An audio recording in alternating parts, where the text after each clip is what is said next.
Voilà, et je la mettrai après sur YouTube. Comme ça sera plus simple. Ouais, Et sur, euh, voilà, on rediffusera sur Facebook aussi. C'est dommage que. yes. Ouais, c'est pas très grave. De toute façon, on va respécifier aux personnes sur Facebook qu'il y a quelque chose qui se passe sur ce lien Zoom. Voilà. Non, bah après. Ah oui, en même temps, c'est vrai que s'il n'y a pas plus, si vous êtes moins de 100, on peut le faire en direct. Enfin, les gens peuvent venir sur Zoom. C'est ça, ouais. Là, c'est ouvert, donc tout le monde peut venir si bon, bah, il est 32. Est-ce que ça a lancé l'enregistrement? Oui, c'est parfait. Du coup, on est combien? On est 7. Bon, c'est pas très grave. Bonjour à tous, Chloé, Emmanuel et Victor, principalement. Et merci à Cédriane et Laura d'être venus aujourd'hui nous parler d'un sujet qui est assez important selon moi, notamment quand on est étudiant comme nous, parce que c'est un festival, Game Over, c'est un festival étudiant, donc on est tous étudiants pour l'organiser et il y a des questions qui se posent, notamment en lien avec les thématiques de durabilité, l'environnement, la société, etc. Et le rôle qu'on va avoir dans notre vie professionnelle à la fin de nos études, après nos études. Et donc, c'est un peu de ça que va traiter ce temps. Je vais laisser Laura et Cédrienne se présenter dans un premier temps et après, on va enchaîner sur, sur la suite. Et surtout, n'hésitez pas, comme on n'est pas très nombreux, n'hésitez pas à poser des questions dans le chat, tout le monde. Et comme ça, on fera des posts sûrement assez régulièrement pour poser des questions, que ce soit un peu interactif. Voilà, surtout, n'hésitez pas. Je te laisse commencer, Laura.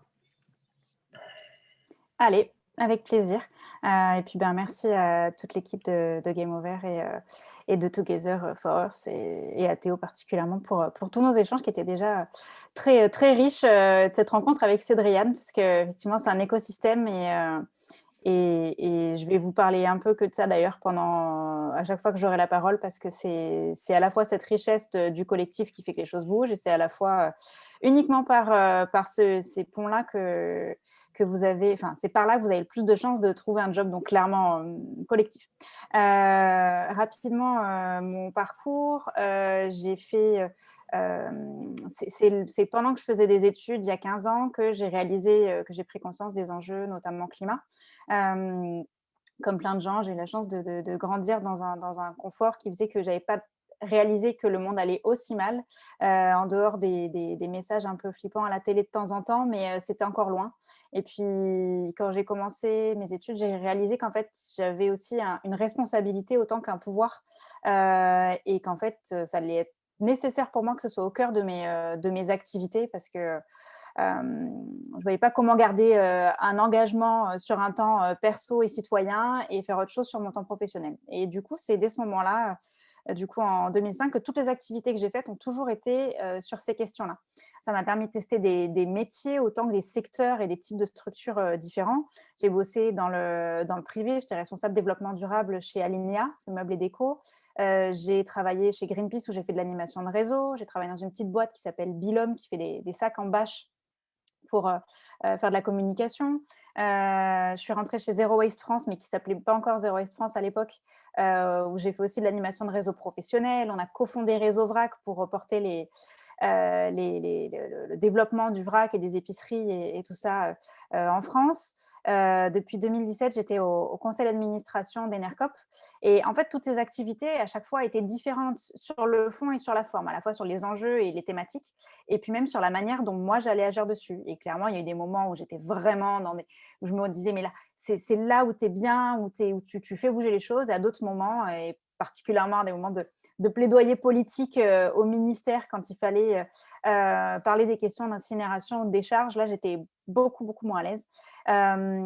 Et donc, pendant toutes ces années, ça restait en fond de me dire, mais en fait, ce qui compte, c'est pas juste de trouver le job, c'est vraiment celui qui nous correspond. Et à la fin de ma mission chez Zero Waste France, avant de quitter, c'est vraiment beaucoup d'échanges avec des personnes qui se posaient des questions c'est ça qui a donné naissance à mon job de sens pour accompagner les personnes qui du coup, ont envie à la fois de trouver une mission dans laquelle s'épanouir et vraiment être utile, vraiment contribuer aux enjeux sociaux et environnementaux. Et donc, c'est en partie basé sur de l'expérience personnelle et en plus, bien sûr, maintenant d'une formation en coaching professionnel parce que besoin de légitimité. Donc voilà, Cédriane, je vais te laisser la parole, mais vous pourrez poser des questions sur un peu les mots-clés que je vous ai proposés avec plaisir. Merci Laura. Donc moi je suis Cédriane, je suis la directrice régionale d'Enactus, une association dont je vous dirai 2 mots après. Moi j'ai une vingtaine d'années d'expérience professionnelle et j'ai travaillé, donc on va dire que le fil conducteur c'est l'accompagnement soit d'entrepreneurs, soit de structures qui étaient dans des dynamiques, on va dire, dynamiques positives. Et j'ai travaillé donc quand même pas mal dans l'aide à la création d'entreprises auprès de différents publics, créateurs d'entreprises reconnus travailleurs handicapés, micro-entrepreneurs, plutôt chefs d'entreprise expérimentés, etc. Et puis j'ai travaillé 6 ans aussi dans des projets de développement à l'international. Voilà un petit peu mon profil. Et depuis 4 ans et demi, je consolide et développe les activités d'Enactus dans la région, en Auvergne-Rhône-Alpes. Et donc, j'ai toujours travaillé, on va dire, en milieu associatif. Voilà, alors on nous a demandé là pour ce midi de l'emploi durable, et merci Together for Earth pour cette invitation, d'échanger avec vous sur comment est-ce qu'on peut construire son avenir professionnel en lui donnant du sens. Et si vous êtes là aujourd'hui, je pense que vous êtes sensible à la transition écologique et que peut-être même vous êtes déjà engagé autour de cet énorme enjeu. Alors c'est vrai que on pourrait associer cette notion de sens à l'ESS, l'économie sociale et solidaire. Je pense que c'est des mots que vous avez déjà entendus et vous savez peut-être déjà très bien ce que c'est. Hein. C'est un regroupement en fait d'acteurs qui veulent à la fois coupler l'utilité sociale, une efficacité économique et une gouvernance partagée. Donc c'est un ensemble d'associations, de coopératives, de mutuelles, de fondations, etc. qui sont tous reconnus par la loi de 2014. Mais en fait, la bonne nouvelle, c'est qu'il n'y en a pas besoin de travailler. Alors déjà, on n'a pas besoin déjà d'avoir commencé à travailler pour donner du sens à son parcours. Et moi, c'est le premier point sur lequel je voudrais revenir. On peut le faire déjà en étant jeune, très jeune, et c'est top. Et à mon avis, c'est ce que vous faites déjà. Et puis la deuxième chose, c'est qu'on n'a pas besoin de travailler dans l'ESS aussi pour donner du sens à son travail et à ce qu'on fait. D'ailleurs, il n'y a pas que le travail, donc je reviendrai aussi rapidement là-dessus avant de laisser la parole à Laura. Alors, nous, chez Enactus, on a la chance d'accompagner des lycéens et des étudiants qui passent à l'action et qui montent des projets à impact positif tout en développant leurs compétences. Donc ça, c'est extrêmement intéressant, en fait, de monter un projet entrepreneurial en équipe pendant plusieurs mois permet à la fois de s'engager, de faire émerger des innovations sur plein d'enjeux de société, mais aussi de développer ses compétences, de se faire du réseau et parfois d'influer aussi sur son parcours professionnel ou son parcours autre, pas que professionnel, parce que on va découvrir des enjeux de société, rencontrer des personnes, des structures et dire en fait j'ai envie de travailler avec ces gens-là ou j'ai envie de travailler dans ce type de structure ou j'ai envie de travailler sur un enjeu. Donc en fait cet engagement qui peut arriver jeune, finalement il est aussi extrêmement important. Il n'y a pas besoin d'être déjà dans la vie professionnelle pour déjà donner du sens à son parcours, ça peut démarrer bien avant. Je voulais juste vous partager 3 exemples de projets. C'est quoi des étudiants qui montent des projets accompagnés par Enactus? Le premier projet, c'est un projet grenoblois qui s'appelle Envers et avec tous, qui est maintenant une entreprise sociale qui souhaite en fait, reconnecter les enfants à leur assiette. Ils se sont dit en fait, pas possible. Quand on présente des fruits et des légumes aux enfants, ils ne savent plus reconnaître ce que c'est, ils ne savent pas comment ça pousse, à quel moment dans l'année, etc. Et donc, nous, on veut reconnecter les enfants à leur assiette et les sensibiliser à l'alimentation saine et à l'agriculture durable. Et pour ça, ils ont mis en place des espaces pédagogiques, ce sont des serres connectées ou des jardins partagés, à la fois en milieu scolaire et extrascolaire. Et là, ils sont sur un gros projet de jardin partagé à Grenoble, donc c'est extrêmement intéressant. Un autre projet grenoblois, donc aussi porté par des étudiants de l'ENSECUB, qui s'appelle Footprint, qui est là vraiment pour travailler sur l'impact environnemental de l'alimentation. En fait, un quart des émissions totales de gaz à effet de serre viennent de l'alimentation. Donc, ils se sont dit qu'il faut vraiment qu'on travaille là-dessus, qu'on fasse changer les habitudes de chacun. Et donc, ils travaillent avec un système de calcul de l'empreinte carbone des plats qui sont servis dans les crous, dans les établissements de restauration collective. Donc, les étudiants de Grenoble, vous avez peut-être déjà vu dans un des restaurants du crous un affichage qui permet à chacun aussi de se dire bah, tiens, je vais peut-être prendre un plat qui aura un impact carbone moins important. Et un troisième projet qui est là porté par des étudiants qui était porté par des étudiants de Centrale Lyon et qui est aujourd'hui une entreprise sociale aussi, c'est Horizondel. Eux, en fait, ils travaillent sur des zones qui peuvent être des parcs, un terrain qui appartient à l'entreprise, sur diagnostic de la biodiversité sur ce territoire-là. Et puis après, des actions très simples et intéressantes pour engager les gens qui habitent dans ce quartier, les collaborateurs, pour développer la biodiversité. Voilà, donc c'est ce type d'exemple-là. Et en fait, ces étudiants, ben voilà, ils ont déjà commencé à donner du sens à ce qu'ils font dans le cadre de leurs études. On a des lycéens qui le font aussi.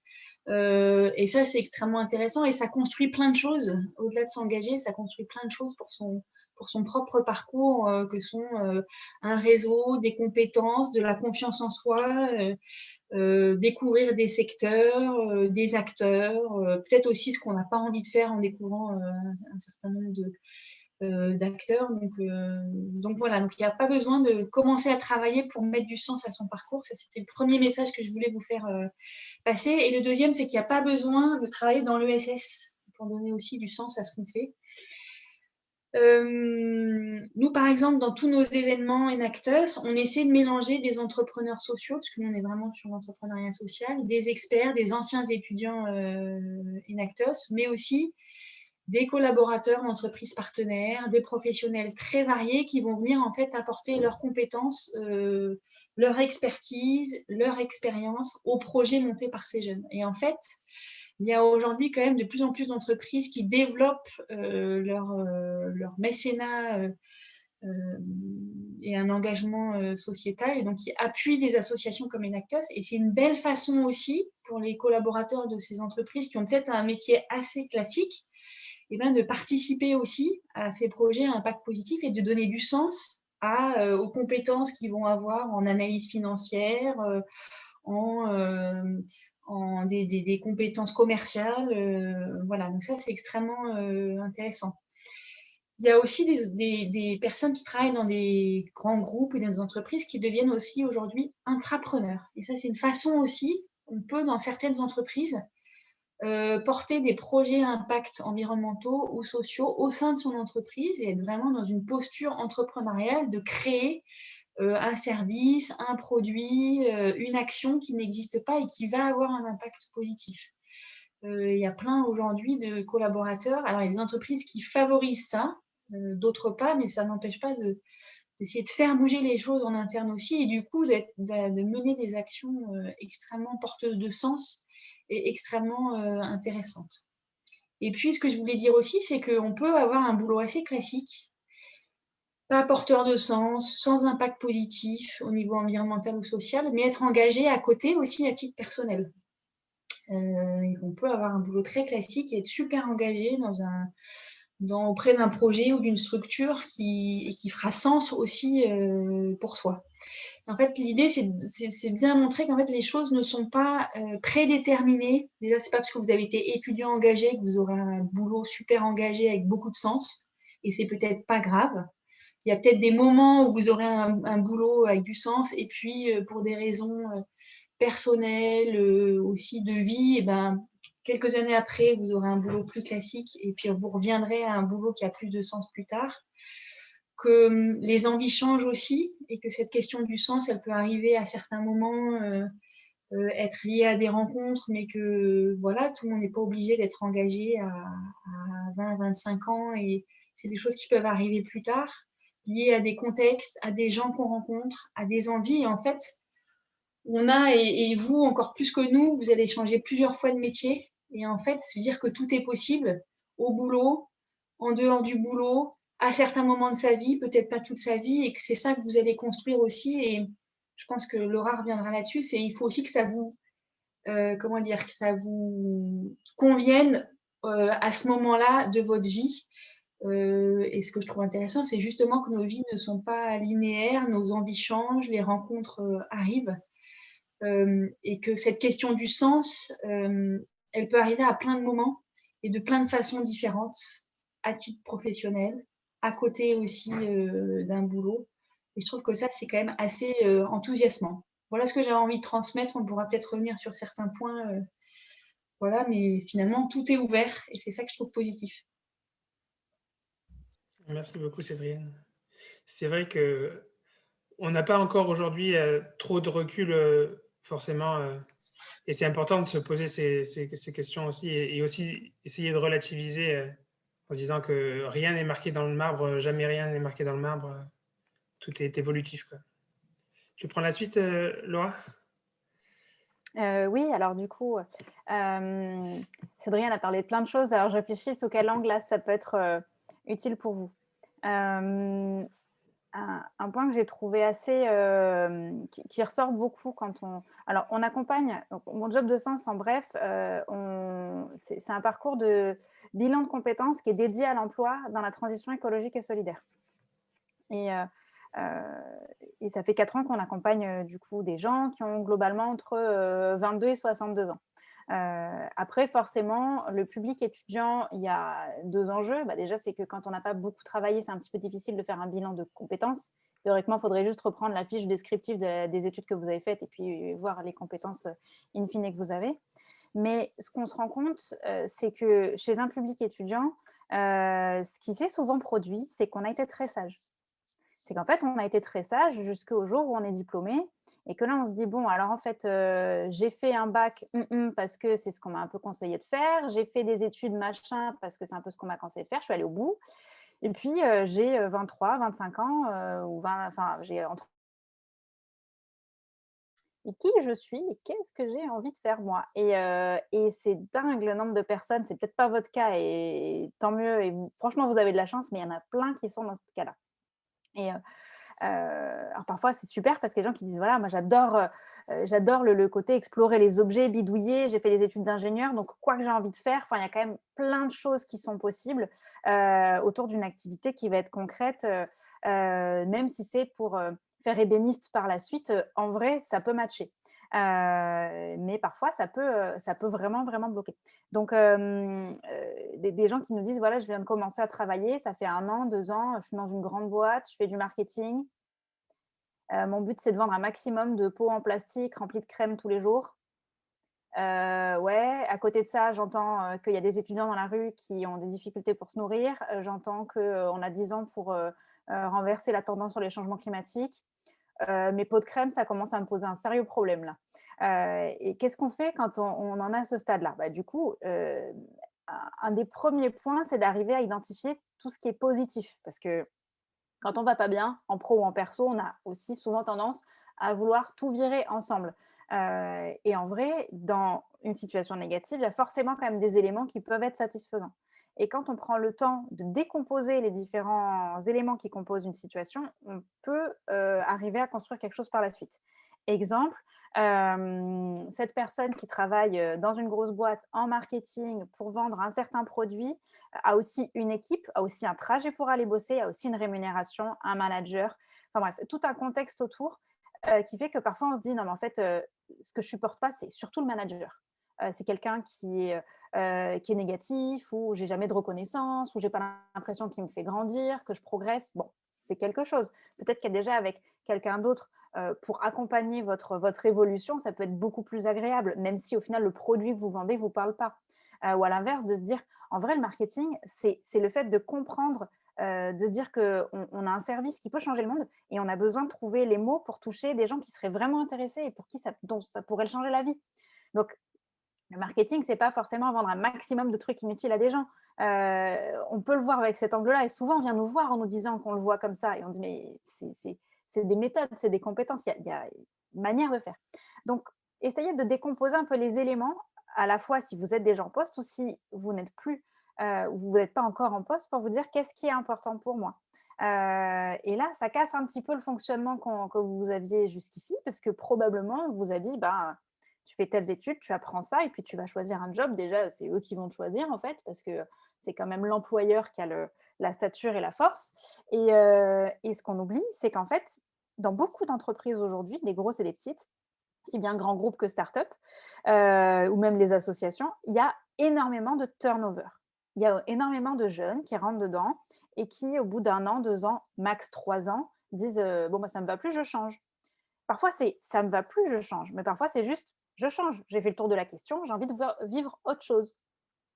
Mais du coup, si on remonte en arrière au moment de l'entretien, est-ce que c'est uniquement l'employeur et le recruteur qui a le pouvoir de dire c'est moi qui vous choisis, ou est-ce qu'il n'y a pas aussi la possibilité de dire, quand on est de l'autre côté de la barrière, je suis candidat, mais je suis quand même en position de force. Et les entretiens de recrutement les plus intéressants que j'ai vécus, du coup, à des époques où j'ai été amenée à recruter, c'est vraiment dans un échange constructif des deux côtés, où le candidat ou la candidate se disait ça me parle vraiment et c'est dans mon intérêt de bosser chez vous parce que j'ai envie de grandir en travaillant sur ces questions. Je vois que je peux continuer au fil du temps à évoluer de cette manière. Et du coup, là, on est vraiment sur une relation donnant-donnant. C'est pas juste je vais te faire un chèque à la fin du mois pendant X mois jusqu'à ce que tu sois lassé et que tu fasses autre chose. Mais c'est vrai que ça implique d'aborder le sujet de manière complètement différente que ce qu'on nous a souvent dit jusque-là. Et pourtant, en vrai, dans le monde du travail, enfin, du coup, Cédriane, toi aussi, tu recrutes régulièrement, tu pourras donner ton avis de recruteur, mais je vous prends l'exemple de la candidature spontanée. Je reçois plusieurs candidatures spontanées tous les mois pour mon job de sens. Alors, on est une petite structure, donc on ne recrute pas beaucoup, mais des candidatures spontanées qui sont adressées à mon mail. Mon mail, c'est laura@monjobdesens.com et qui commence par « Madame, Monsieur ». Non mais juste pourquoi ? Je suis intéressée par votre service communication. On a une chargée de com.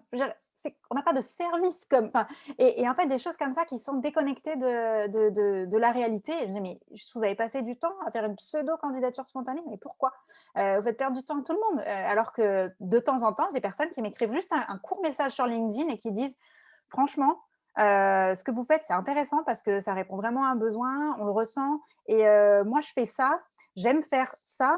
Et je me dis que peut-être qu'on pourrait faire quelque chose ensemble. Est-ce que ça vous dit qu'on en discute si vous avez un quart d'heure ? Mais c'est génial. Et en fait, c'est comme ça que les relations se créent. Donc, vous avez tout intérêt, quoi que vous ayez envie de faire, mais à vous projeter concrètement, à oublier un petit peu votre CV et à vous reconnecter en fait à ce que vous aimez faire. Et le but, c'est que vous trouviez un endroit où vous allez prendre votre pied tous les jours, en fait. C'est vraiment là où vous allez être à la fois, du coup, les plus épanouis, les meilleurs, les plus utiles pour le monde. Donc pour ça, de se dire qui je suis, qu'est-ce que j'aime faire. Et parfois, on arrive et on a 20-25 ans et on se dit je ne sais pas qui je suis et je ne sais pas ce que j'aime faire. Bon, et ben, ça va être compliqué. Et du coup, on pourra en rediscuter après, mais il y a des moyens comme ça d'arriver quand même à identifier plus clairement. Mais ouais, j'ai lancé un peu des pistes dans différentes directions, s'il y en a que ça interpelle et qui veulent poser des questions. Ouais, c'est super intéressant. On avait une question. Cédriane, tu veux répondre ? Non, il y a eu la question de Pauline qui je trouvais vraiment intéressante. Je te laisse la lire peut-être. Vas-y, Pauline.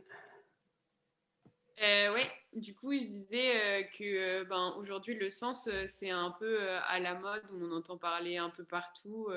Et du coup, je voulais savoir à quoi ça sert finalement de trouver du sens dans son boulot ou même peut-être dans sa vie. Enfin, c'est plutôt avoir votre avis, hein. Moi, j'ai sûrement le mien aussi. Et du coup, qu'est-ce que c'est pour vous le sens qui est, enfin, vous qui êtes déjà dans le monde professionnel, etc., parce qu'on dit oui, on trouve pas de sens, etc. Mais vu que nous, enfin, moi personnellement, je n'ai pas encore trop expérimenter le monde pro, savoir un peu qu'est-ce que ça veut dire faire sens dans un travail, quoi. C'est une question hyper importante et j'en parlais l'autre jour avec quelqu'un et en fait, il me faisait prendre du recul aussi. En fait, comme moi, je travaille dans l'ESS avec des jeunes qui ont des projets à impact positif, en fait, pour moi, la question de sens, elle a forcément un lien avec l'impact sur le monde. Je ne sais plus comment Laura l'exprimait tout à l'heure, mais elle disait en fait faire changer les choses. En fait, on parle forcément d'impact positif, sociaux, environnementaux, etc. Alors que peut-être pour des gens, avoir un boulot qui a du sens, c'est de faire quelqu'un qui est qui est en train de diriger une usine, c'est que son usine, elle grossisse comme il le souhaite, avec des nouveaux process. Et peut-être que pour certains dans le monde professionnel, ça fait sens. Et je pense qu'on n'a pas de jugement de valeur à avoir là-dessus. Et que, enfin, moi, je sais que je suis un peu j'ai toujours travaillé dans l'ESS, dans des associations, et je me dis qu'il faut faire attention aussi, parce qu'effectivement, tu as raison, Pauline, la question du sens, c'est un peu la tarte à la crème actuelle. Voilà. Ceci dit, moi, juste pour partager mon expérience, j'ai toujours travaillé dans des associations qui avaient vraiment, qui essayaient de contribuer, chacune à la mesure de ce qu'elle pouvait faire, à faire un monde plus inclusif, plus juste, en tout cas de faire évoluer les choses dans le bon sens. Et en fait, quand tu as la chance d'avoir un boulot qui va dans ce sens-là, je trouve déjà ça te donne la patate au quotidien. C'est juste, moi en tout cas, ça me donne beaucoup d'énergie, ça me donne de l'optimisme. Et en fait, ça donne un sentiment d'utilité. Et je pense qu'aujourd'hui, beaucoup de personnes, notamment dans des entreprises plus classiques, ne voient plus l'utilité de ce qu'ils font au vu des enjeux de société qui sont quand même aujourd'hui énormes. Donc je trouve que la question de l'utilité, elle est forte dans cette question de sens et de faire un boulot qui a du sens, en tout cas avec un impact positif, ça te permet ça. En tout cas, moi, voilà un petit peu ce que j'avais envie de partager. Laura? C'est sûr qu'on s'appelle Mon job de sens, donc c'est une question qui est vraiment au cœur de notre démarche. Pourquoi appeler ça comme ça? Alors clairement, le sens, c'est un terme qui est subjectif, hein, on est d'accord, Cédriane, et du coup pour les autres, chacun a sa définition. Dans celle qu'on a eu envie d'utiliser pour Mon job de sens, il y a à la fois le fait de se dire que sens, ça veut dire que, pour nous, il y a une contribution qui va au-delà de l'intérêt individuel. Et du coup, c'est très, très vaste. Après, concrètement, on a mis derrière ça aussi l'envie de trouver un emploi qui contribue à la transition écologique et solidaire. Mais là, de la même manière, c'est hyper vaste parce qu'au final, quelqu'un qui travaille dans une tour à la Défense, alors si l'on s'adresse à des Rhône-Alpins, Auvergne-Rhône-Alpin, peut-être que la Défense, ça ne vous parle pas, mais j'imagine que vous avez l'équivalent aussi. Imaginez une zone avec que des tours de grosses boîtes. Et ça me fait penser un peu à la Part-Dieu à Lyon. Cédriane, tu connais mieux Lyon. La Part-Dieu, c'est un peu ça, le quartier de la Part-Dieu. C'est ça, exactement. D'un souvenir de gare. Oui, je vois bien le quartier. Clairement, imaginez des milliers de personnes qui vont travailler dans ces tours tous les jours, qui ont des badges, qui parfois se sentent un peu comme un matricule. Et au pied de cette tour, une personne le matin qui se dit, moi, l'intention que je mets dans mes journées, c'est que je vais sourire et je vais dire bonjour aux personnes qui rentrent, parce que c'est important pour moi. Parce que ça va nous donner mutuellement l'énergie de continuer à avancer aujourd'hui. Et ça, c'est un job qui va avoir du sens pour cette personne-là. Et il n'y a aucun jugement à avoir. C'est chacun comment est-ce qu'on contribue. Objectivement, le but, c'est quoi? Le but un peu vaste, c'est de se dire, on n'a qu'une vie. Bon, peut-être que parmi vous, il y en a qui croient à la réincarnation, mais globalement, on peut se dire qu'on a une vie, qu'à la fois, il faut se dire qu'on veut être heureux, et d'un autre côté, se dire que Si on prend la définition française de la liberté, ma liberté s'arrête là où commence celle des autres. Donc, comment est-ce que je contribue à mon bonheur sans empiéter trop? Donc, on retombe sur la définition du développement durable qui est de respecter les ressources pour ne pas prélever sur celles de nos enfants, en gros. Donc, OK, qu'est-ce que je peux faire aujourd'hui en restant voilà, dans quelque chose d'équilibré dans ce que je vis de mes journées? OK. En fait, le sens, c'est juste une question que l'humain se pose depuis 3000 ans. Enfin, on n'a rien réinventé ces dernières années. On peut s'appuyer, vous retrouvez, c'est Aristote qui dit, on l'a mis, c'est une phrase que j'adore, qui est là où vos talents et les besoins du monde se rejoignent, là se trouve votre vocation. Et Aristote, voilà, on retombe aujourd'hui au final sur quelque chose qui était déjà évident il y a 3000 ans. Donc oui, Pauline, je suis d'accord, on en parle énormément aujourd'hui, mais c'est peut-être aussi parce qu'aujourd'hui, on a la chance d'avoir répondu à d'autres besoins qui étaient plus fondamentaux, nos besoins physiologiques, nos besoins de sécurité, nos besoins d'être connectés avec d'autres gens dans notre quotidien. Et on se dit, maintenant, j'ai envie de grandir et d'avoir autre chose. Du coup, on passe au sens. Mais ça, c'est quand on a de la chance, effectivement. Si vous devez faire des ménages, vous devez vous lever à 4 heures du matin pour aller faire des ménages dans des tours à la Part-Dieu à 6 heures et qu'il y a encore des ménages à faire à 22 heures parce qu'il ne faut juste pas être au milieu des pattes des gens qui sont dans leur bureau, donc il faut faire ça le matin et le soir, et qu'entre les deux, il y a des enfants, et qu'après on vous dit il faut vous en occuper de vos enfants hein, parce qu'ils mettent le bazar la journée. Juste, comment est-ce qu'une journée de parents peut se faire sereinement et se dire est-ce que mon travail a du sens? Non, mais juste, on est sur d'autres types de préoccupations. Et ce qui a du sens, ça va être de vivre avec sa famille et de grandir dans notre quotidien, en fait. Enfin, genre, on vit tous, comme disait Cédriane tout à l'heure, en avançant sur ce qui est important pour nous, sachant que ce n'est pas linéaire, que ça évolue à plein de moments dans nos vies aussi. Et dernière remarque sur le sens, il y a je crois que c'est un sociologue américain qui s'appelle Daniel Pink, et il a identifié les trois leviers de motivation qu'on retrouve au travail. Le premier, c'est l'autonomie. C'est le fait de pouvoir à un moment avoir une visibilité sur nos journées et de décider de comment est-ce qu'on les occupe. Alors globalement, bien sûr, normalement, votre manager, il vous a transmis une vision et des objectifs, mais après, le listing des tâches, vous serez plus motivé si c'est vous qui les définissez. La deuxième, c'est la maîtrise. C'est à la fois d'être capable de faire ce qu'on nous demande de faire, sinon grosse angoisse assurée, et d'avoir aussi la possibilité de grandir à l'intérieur de ces missions, de pouvoir continuer à apprendre et d'évoluer. Et le troisième point de facteur de motivation, levier de motivation, c'est le sens. Comment est-ce que je me sens en phase avec ce que je fais? Et après, du coup, on peut rebondir et se dire, mais du coup, le sens, il y a différentes définitions en mot sens.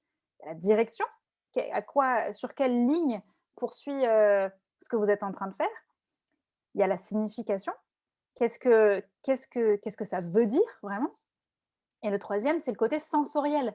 Et ça, on a tendance pas mal à l'oublier quand, du coup, il y a une grosse période où on n'a fait que valoriser des métiers qui étaient des métiers de bureau, derrière des ordinateurs, où on allait faire des choses intelligentes et tout. Et en fait, moi qui ne suis pas très dégourdie bricoleuse, quand il y a quelque chose qui pète dans ma maison, je me sens très, très bête parce que je suis obligée d'appeler quelqu'un. Alors, la chance de connaître quelqu'un qui, à l'inverse, a une intelligence manuelle absolument incroyable.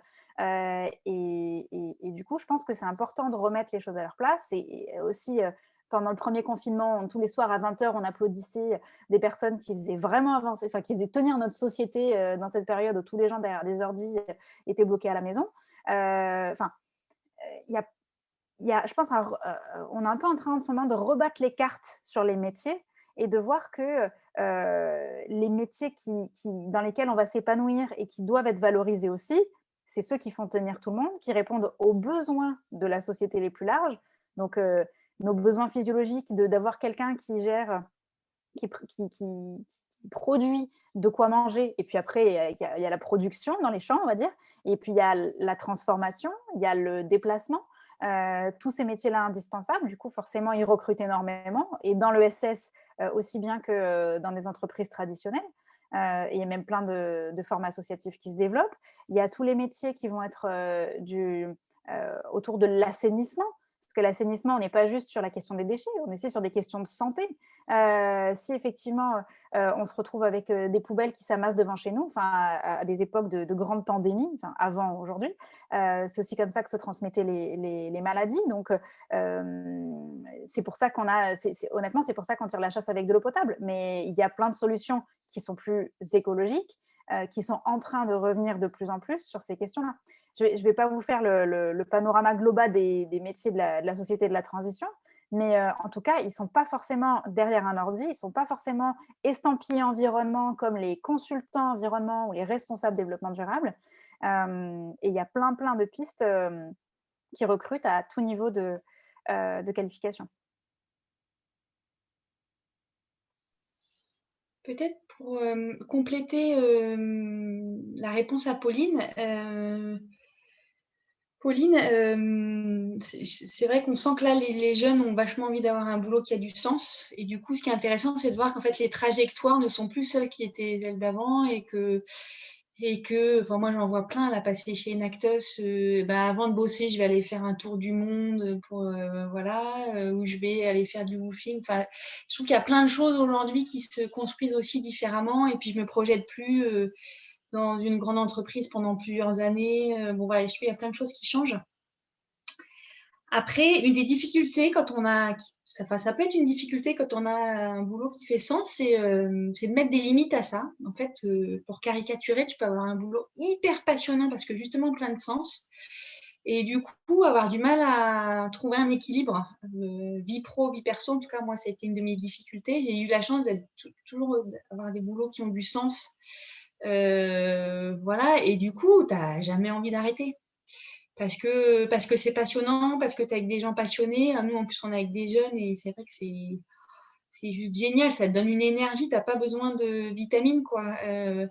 Et du coup, le risque aussi, c'est d'être à fond là-dedans et de jamais arrêter.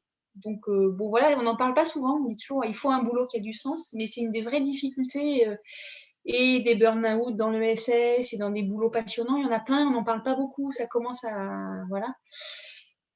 Et voilà, je voulais juste attirer l'attention là-dessus aussi, du coup, ces petits, comment dire, cet effet-là que peut avoir un boulot plein de sens et cette vigilance. Alors après, il y a des gens qui vont s'éclater en bossant 20 heures par jour, hein, mais voilà, c'était quand même un petit partage d'expérience que je voulais faire et en voyant aussi beaucoup de gens bosser autour de moi. C'est un point de vigilance. Et il y a des gens, du coup, qui ne chercheront pas forcément un boulot comme ça parce qu'ils disent, en fait, je ne vais pas arriver à trouver cet équilibre ou finalement, le sens, je le trouverai dans un engagement perso à côté. Et je trouve qu'aujourd'hui, tout est possible. Je ne sais pas si Laura, tu veux réagir là-dessus. Je trouvais ça très juste ce que tu disais sur les burn-out dans l'économie sociale. En fait, tant qu'on n'a pas travaillé dans un certain secteur, souvent on le fantasme. Et le plus risqué, c'est ça. Et ce que je trouve génial avec Enactus, c'est que ça permet d'aller sur le terrain, ça permet de tester vraiment et de casser un peu ce côté non, mais l'associatif, ça doit être génial. Et puis, je dois travailler avec des gens géniaux. Et puis, alors que dans les grosses boîtes, c'est tous des enfoirés qui pensent qu'au fric. Non, pas du tout, en fait. Il y a rien de manichéen. C'est pas tout noir, tout blanc. Et pourtant, c'est encore très souvent ce qu'on croit. Il faut se dire qu'il y a des boîtes traditionnelles, comme disait Cédriane tout à l'heure, elle disait le patron de l'usine qui se dit, voilà, moi j'ai envie que les gens puissent bosser, grandir dans cette... Enfin voilà, il a la responsabilité de faire en sorte que la boîte tourne, parce que si elle ferme, parfois c'est des bassins entiers d'emplois qui s'effondrent et c'est juste horrible, quoi. Et quelle que soit l'activité, et peut-être que cette personne en cours de route, elle voit des documentaires qui disent, mais en fait, ce qu'on pensait qui était génial il y a 30 ans, maintenant on se rend compte que c'est une grosse bêtise et maintenant on dit que vous êtes un gros pourri. Ouais, mais en fait, juste on ne savait pas avant, avant l'amiante, avant plein de sujets comme ça. C'est très difficile. Après, il y a des choses qui me posent problème quand on voit des assemblées générales de certaines boîtes où interviennent des salariés qui disent notre quotidien c'est ça, et il y a des investisseurs qui parfois sont des retraités qui ont investi et qui disent ouais mais nous on a investi nos sous et en fait on a envie quand même que vous continuiez soit de partir dans cette direction parce que voilà, et pourtant c'est pas des grands milliardaires, parfois c'est juste des retraités mais qui ont mis toutes leurs économies là-dedans et qui fonctionnent comme ça. D'où l'intérêt de l'économie sociale. Au final, c'est pas une action égale une voix, mais une personne égale une voix. Que ce soit du coup dans tous les types de structures de l'ESS, des associations, fondations, mutuelles et entreprises et coopératives. Il y a vraiment la possibilité ensemble de décider de ces directions sans que la responsabilité pèse sur juste son dirigeant ou juste ceux qui ont le plus d'argent. C'est vraiment quelque chose qui se construit et qui se développe de manière collégiale. Et clairement, donc chez NERCOP, j'imagine que vous connaissez, c'est fournisseur d'électricité d'origine renouvelable. Du coup, c'est vraiment passionnant de voir que au conseil d'administration, il n'y a pas juste les plus gros actionnaires. Il y a vraiment des représentants des salariés, des producteurs, des fournisseurs, des partenaires, des consommateurs.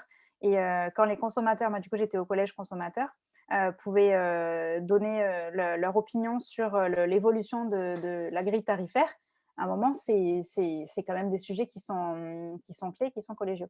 Donc, ça, c'était ce que je voulais dire par rapport à ce point-là. Et je crois que je me suis perdue sur le point précédent que tu disais, Cédriane.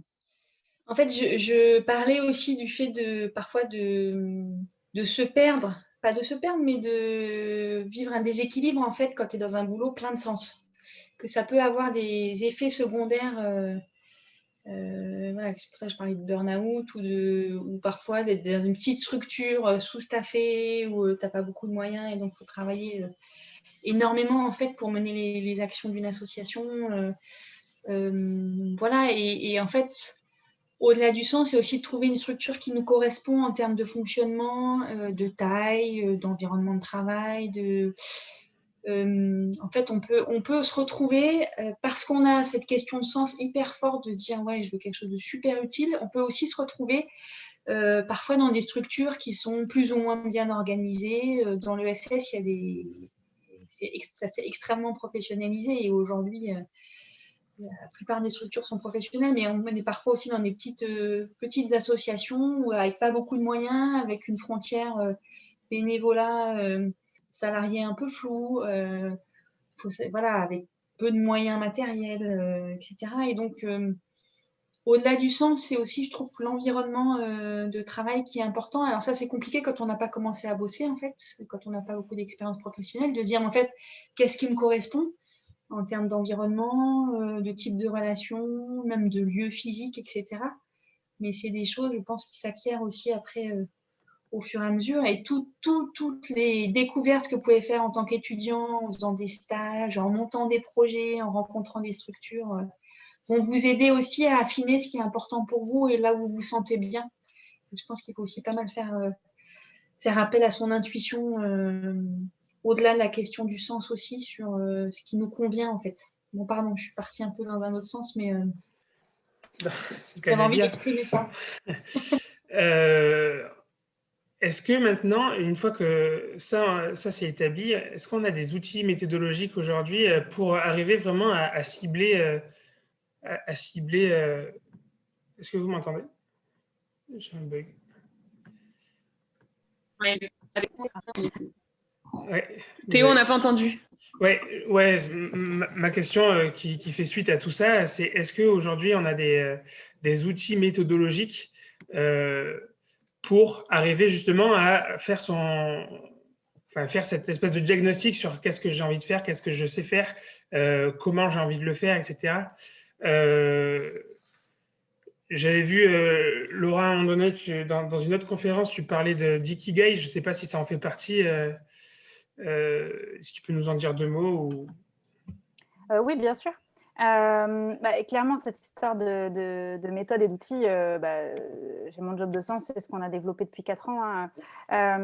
Mais du coup, il y a plusieurs méthodes, plusieurs outils. Ce qui est aussi important, c'est que chacun trouve ce qui va lui parler le plus.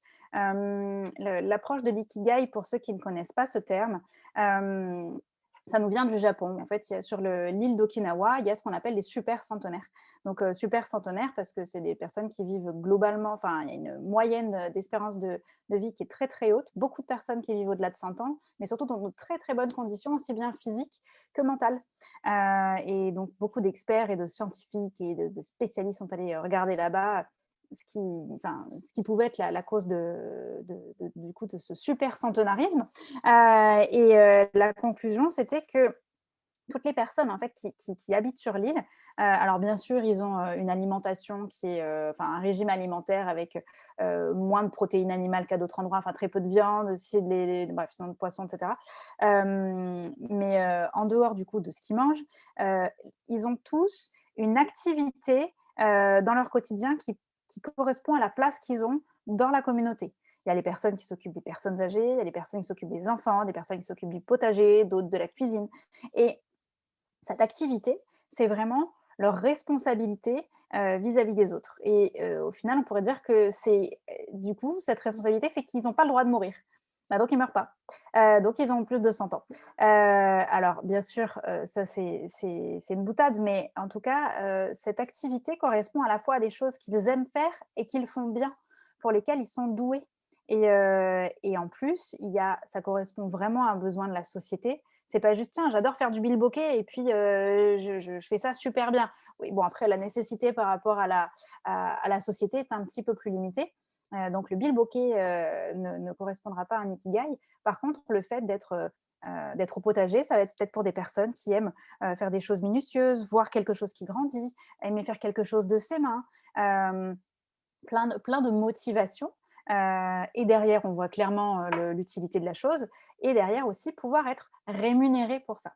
Donc, c'est une manière d'aborder la question. Mais l'ikigai, donc ça, vous pourrez, si vous tapez ikigai, IKI-GAI, vous verrez, c'est une espèce de rosace. Nous, il y en a une sur notre site qui reprend du coup ces 4 grandes thématiques. Et au milieu du coup de ces 4 conditions, peut se trouver, vous, du coup, votre mission en fait de vie. Mais l'ikigai, c'est pas une fin en soi. Il y a beaucoup de gens qui nous disent non, mais ça m'intéresse ce que vous faites, mais j'ai déjà fait mon ikigai. Oui, du coup, soit vous l'avez identifié et du coup, vous n'avez peut-être même pas besoin de nous contacter, mais si la réponse n'est pas claire, il ne s'agit pas juste de mettre quelques mots dans un dessin vide. Ça va au-delà de ça. Et la question, c'est comment est-ce que vous faites surgir tous les éléments qui vous aident à remplir chacune de ces cases? Qu'est-ce que vous faites émerger? Ça donne quoi comme type de métier? Ça donne quoi comme type de structure? Parce qu'on a une démarche d'accompagnement qui va être un peu plus au niveau de votre intention, de votre contribution, mais derrière, ça s'appelle mon job de sens, pas juste ma passion, ma vocation. On sait bien que ce que vous souhaitez, c'est trouver un job, être payé pour ça. Donc, on va avoir un gros travail qui va être fait derrière sur comment identifier les organisations, les structures qui peuvent correspondre à la fois à vos valeurs, aux causes auxquelles vous avez envie de contribuer, à vos compétences. Est-ce que ces structures-là recrutent? Elles recrutent quoi comme compétences? Est-ce que ce sont les vôtres? Enfin, il y a tout un cheminement à faire pour arriver à en fait, ce que match l'offre et la demande, en fait, ce que vous avez envie de faire et les organisations en face. Et toutes les structures, par exemple, qui vont travailler sur la question de, je sais pas moi, la réduction des déchets, ne vont pas vous correspondre, même si vous voulez travailler sur ce sujet. Parce que travailler chez Emmaüs et Zero Waste France, même si ce sont 2 associations, ça n'a rien à voir. Et je vous dis ça, sachant que dans notre équipe de chez Mon Job de Sens, on a l'ex-DRH d'Emmaüs. Donc, je vous parle vraiment en connaissance de cause. C'est d'arriver à échanger avec des personnes qui travaillent dans des organisations qui vous attirent.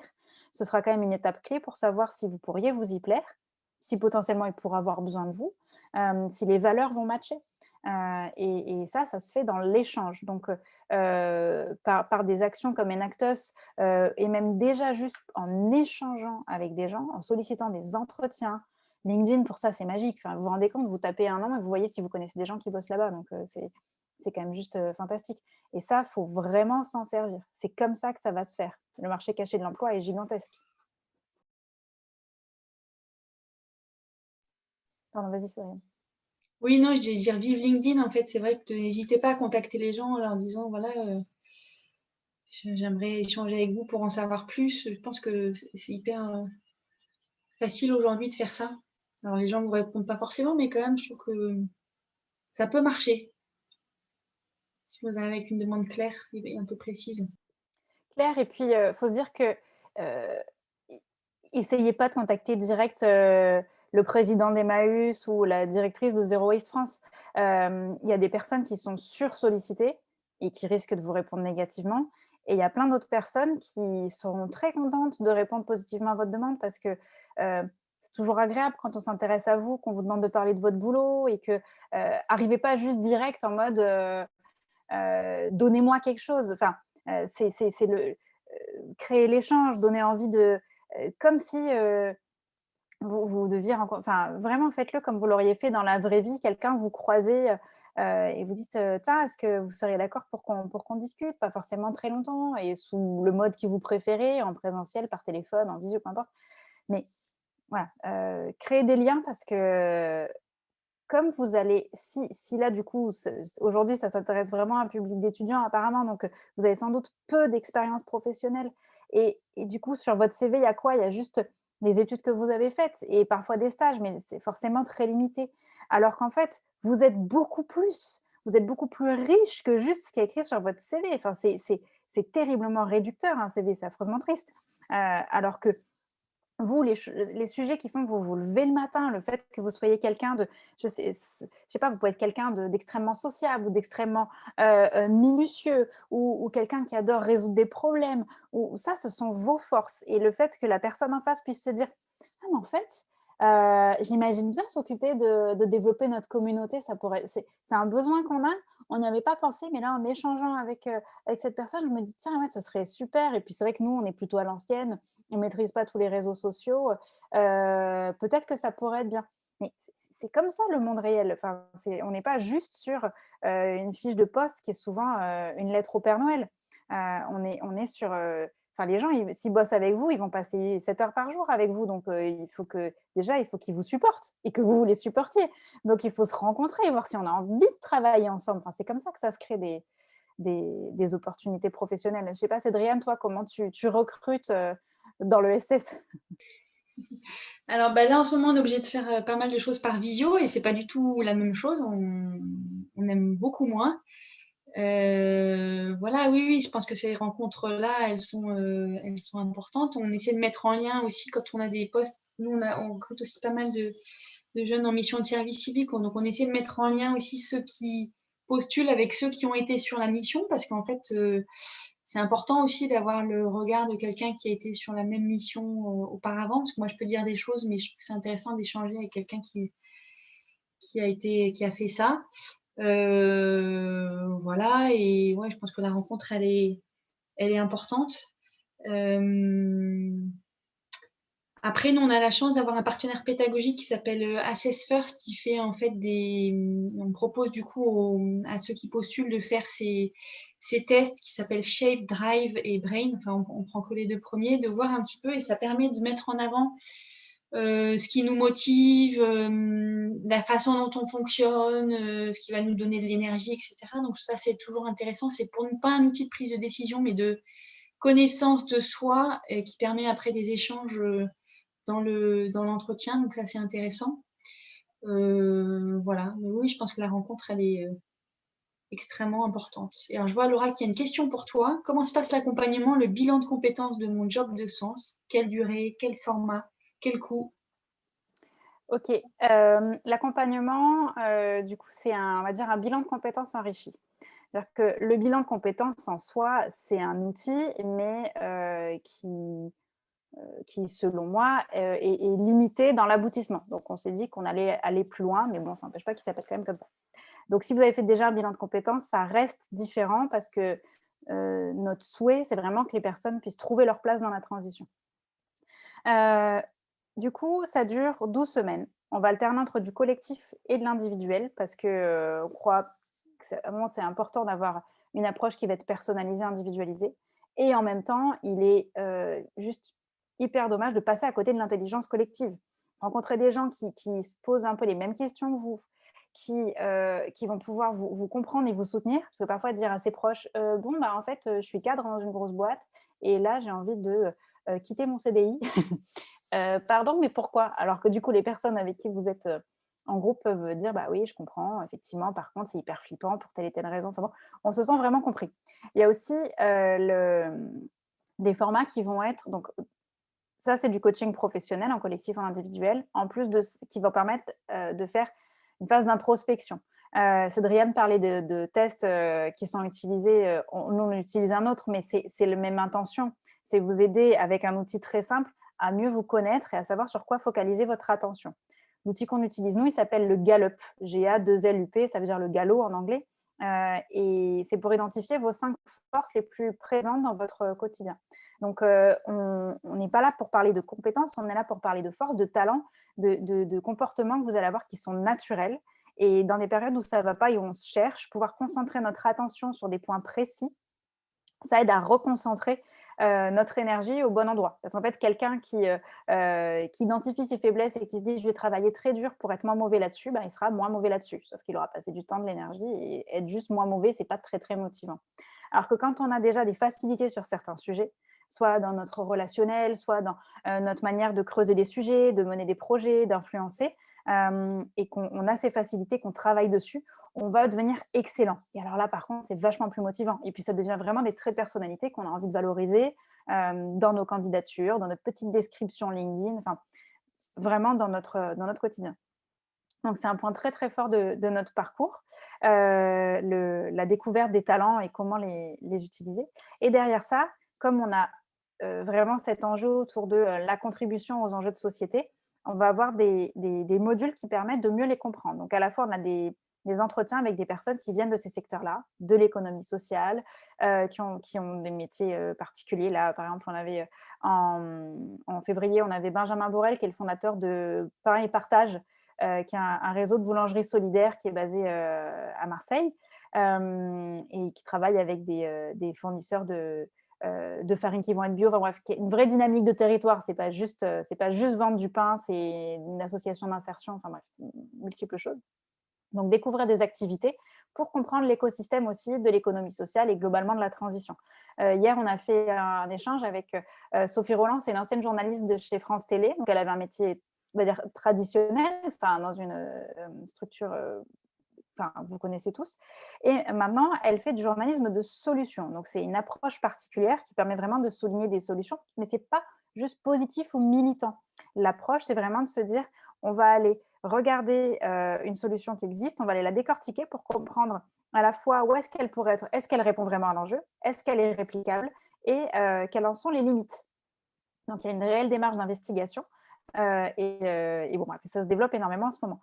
Donc, on va parler à la fois de métiers spécifiques, on va aussi essayer de faire comprendre comment fonctionne l'écosystème, les structures du coup privées, publiques, celles de l'économie sociale, comment on rentre dedans. Et en alternant les formats comme ça pour parler à la fois de vous, qu'est-ce qui fait votre force et qu'est-ce qu'il y a dans votre passé que vous voulez garder et sur quoi on construit le projet.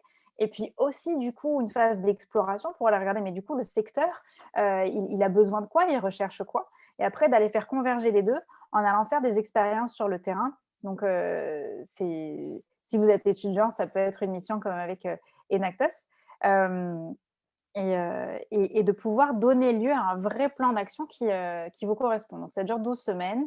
Il y a du collectif et de l'individuel et différents formats, du coup, aussi bien interactifs qu'un peu plus conférence ou carrément formation très interactif. Et il est pris en charge par le CPF pour 1 900 €. Voilà. Ou par emploi. Ça marche aussi par employeur, Pôle emploi, OPCO et tout ça. Voilà. Super. Merci beaucoup. Si quelqu'un d'autre a des questions dans le chat, surtout n'hésitez pas. J'espère que ça aura répondu à pas mal des questions de tout le monde. Moi, j'avais peut-être une autre question. Est-ce que là, vous nous dites des choses, il faut créer la rencontre, par exemple, pour les entretiens d'embauche, voilà, il faut créer des projets. Si, par exemple, on veut on veut entreprendre ce genre de choses, ou alors il faut créer la rencontre pour vraiment aller en face des personnes qui travaillent dans ces entreprises. Est-ce que, enfin, moi, pour l'instant, je n'ai pas du tout cette approche-là. Je ne sais pas si c'est parce que je suis encore qu'étudiant ou j'ai recherché que des stages pour l'instant. Mais j'ai l'impression que je n'ai pas cette légitimité à me sentir directement proche de la personne que je ne connais pas et qui. Enfin, je sais pas, je suis peut-être un peu timide, c'est peut-être ça aussi, mais c'est un peu difficile aussi à mettre en pratique parfois. Donc, je ne sais pas si.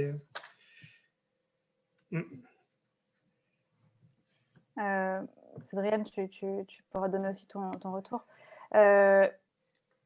Contacter quelqu'un, ça peut être par LinkedIn. Effectivement, je vous disais ça.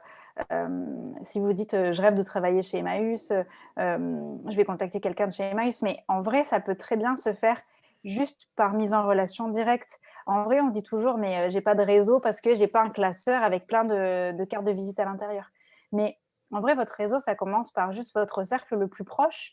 Et en discutant avec les gens autour de vous, vous allez vous rendre compte qu'en fait, je ne sais pas, peut-être que toi, Théo, tu fais des études d'ingénieur, c'est ça? Je ne sais plus ce que tu nous avais dit. Voilà. Bon, et ben peut-être que dans tes proches, il y a quelqu'un qui a un cousin qui a fait des études d'ingénieur et il a fini il y a 2 ans et puis il bosse dans une boîte lambda. En discutant avec lui, il pourra donner un point de vue. Puis peut-être que lui, il connaît des gens. Et en fait, ce qui est important, c'est de faire un échange et de jamais partir de cet échange sans avoir eu un autre contact. Okay. Et il faut aussi oser aller faire des rencontres sans avoir des attentes précises. Il faut être curieux des gens et être à l'écoute et s'écouter avec bienveillance, sans jugement, parce que vraiment, chacun fait ce qu'il veut de sa vie.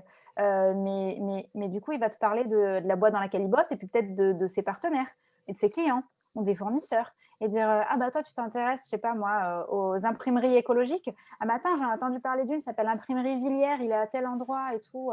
Tiens, je peux te mettre en relation avec le commercial. Puis le commercial il va dire bah attends, moi je connais du coup notre fournisseur d'encre végétale, il bosse à tel endroit, c'est super, ils ont fait un truc original. Et le fournisseur d'encre végétale il va dire bah en fait on a un petit fabricant sur ça, en fait il a une forêt, il va récupérer telle plante, il va en faire tel truc. Et tout ce qui compte, c'est juste par rebond de discuter avec des gens qui font des choses chouettes et de découvrir le secteur. Et c'est le monde réel, en fait, qui va vous éclairer. Et juste des échanges n'ont pas besoin d'être longs, pas besoin de faire une thèse sur les questions, mais rencontrer les gens, quoi. Oui, donc tu as raison, Laura, son propre réseau perso, c'est les enseignants aussi, là où on étudie, souvent, c'est des mines de réseau aussi, on n'y pense pas. Il y a des événements qui sont organisés par vos établissements, par des regroupements d'établissements, et là, c'est des super occasions pour rencontrer les gens. Et puis, en fait, essayez, au pire, vous aurez un nom, et finalement, c'est pas grave. Et je pense que tu l'as bien montré, Laura, en fait, de fil en aiguille aussi, on se crée une pelote de liens qui vont nous servir et puis qui nous font réaliser aussi ce qui est important pour nous, découvrir des choses, ce qu'on a envie de faire. Voilà, donc ça se constitue petit à petit, mais finalement, la prise de risque, elle n'est pas si élevée que ça, c'est ça. Au pire, il y a un nom, et puis ça ne marche pas toujours, mais on est étonné de voir souvent comme ça marche. Parce que simplement, on n'a pas osé demander, et quand on demande, et ben souvent, ça marche. Donc voilà. On peut souvent avoir de bonnes surprises. Exactement. Okay. Si ça vous intéresse, on avait fait un article, je le mets dans le chat, si vous pouvez le mettre après peut-être dans la description de la vidéo. Oui, ça marche. Qui est vraiment dédié aux étudiants. Voilà, du coup, ça peut aider à se reposer certaines questions. Voilà. Super. Merci Laura, on va le partager aussi chez Enactus du coup. Très bien. Du coup, on va s'arrêter là, sauf si quelqu'un a une dernière question. En tout cas, merci encore à Laura et à Cédriane de tous ces apports. Moi, ça m'a aidé personnellement. Je pense c'était vraiment super. J'espère que tout le monde est de mon avis. Il y aura la rediffusion de cette session Zoom là sur YouTube dans les prochains jours. Donc voilà, ça sera sur la chaîne YouTube de Together for Earth Grenoble. Donc n'hésitez pas, si vous êtes arrivé un peu en retard ou si certains sont partis plus tôt, voilà, vous pouvez vous refaire ça et vous pouvez aussi, bien sûr, le partager à votre entourage. C'est des questions qui sont importantes à mon sens et je suis très heureux qu'on ait pu en parler dans le cadre de ce festival.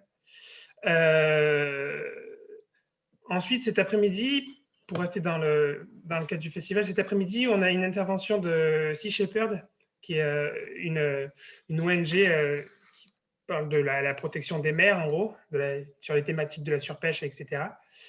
Et on a aussi une intervention ce soir de L214, qui est une association pour la défense des animaux.